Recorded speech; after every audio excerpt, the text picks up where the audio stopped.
Hello student, myself Kuljinder Singh, your math teacher. How are you beta? Hope you all are fine. Today we are going to start exercise 13.1, chapter name probability. Topic is conditional probability. Now, first of all beta, what is a conditional probability? Suppose we have to find probability of A given B. Means बेटा condition क्या है मेरे पास B हो चुका है. It is known that B is done. B हो चुका है, उसके बाद A की प्रोबेबिलिटी फाइंड करनी है. तो एक एग्जांपल के अकॉर्डिंग चलते हैं. सपोज मेरे पास सैंपल स्पेस है बेटा, मैंने एक डाइस को थ्रो किया. Sample space 1 2 3 4 5 6.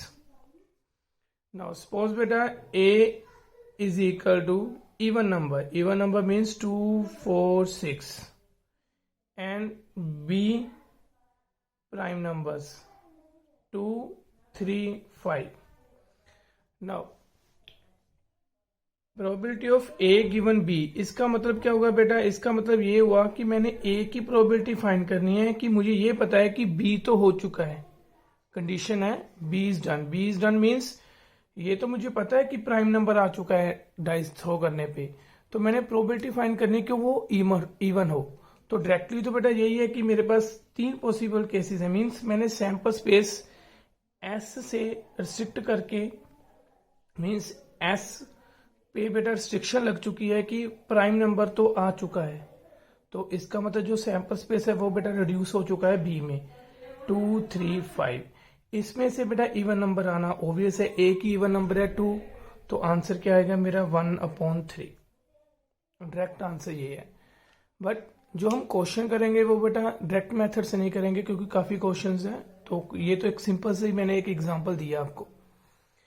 तो अब जो फंडा है बेटा, फॉर्मूला ये है कि आप क्या करोगे, probability of A intersection B upon probability of B.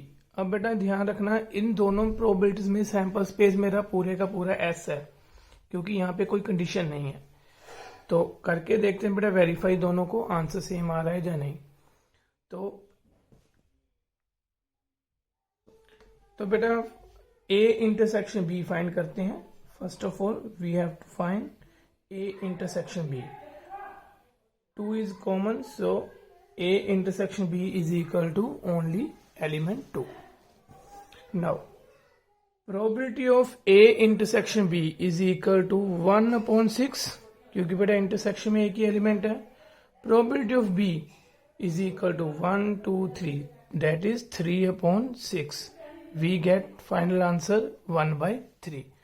तो जब मैंने बेटा इस फॉर्मूले का यूज किया तभी भी आंसर क्या आया, सेम. अगर मैं डायरेक्ट मेथड समझ रहा हूं तो उससे भी आंसर क्या आ रहा है बेटा, 1/3. तो दोनों आंसर सेम है. तो ये मेरा छोटा सा हमारा कंसेप्ट है कंडीशनल प्रोबेबिलिटी.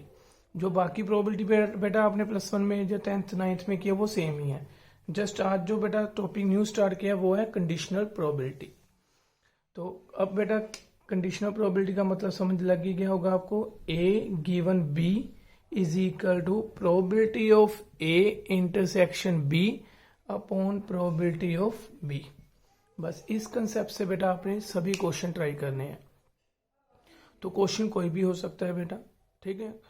कोई भी क्वेश्चन, जैसा भी क्वेश्चन आएगा आपको बस ए और बी फाइंड करना है. उसके बाद दोनों की इंटरसेक्शन फाइंड करोगे और फिर दोनों की प्रोबेबिलिटी को डिवाइड कर दोगे, तो उससे आपका आंसर आ जाएगा. तो एक क्वेश्चन और ट्राई करते हैं. तो बेटा एक क्वेश्चन है, आपने सपोज एक 2 कॉइन्स को बेटा थ्रो किया.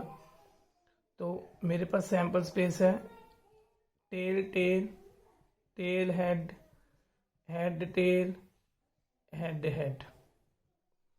तो ये मेरे पास एक सैंपल स्पेस है. सपोज बेटा मैंने फाइंड करना है, find the probability of getting 2 head given that at least 1 head comes. Means एक हेड कम से कम आ चुका है, ये मुझे गिवन है. तो इसका मतलब बी इवेंट क्या होगा बेटा, कम से कम at least 1 head, that is TH HT HH. We have to find probability of A. A means both heads. HH. Now, probability of A given B will be probability of A intersection B upon probability of B. Now beta, first of all we will find A intersection B. A intersection B will be H.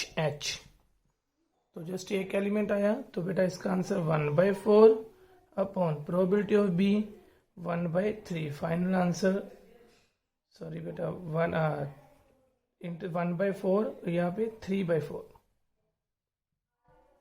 Answer is 1/3.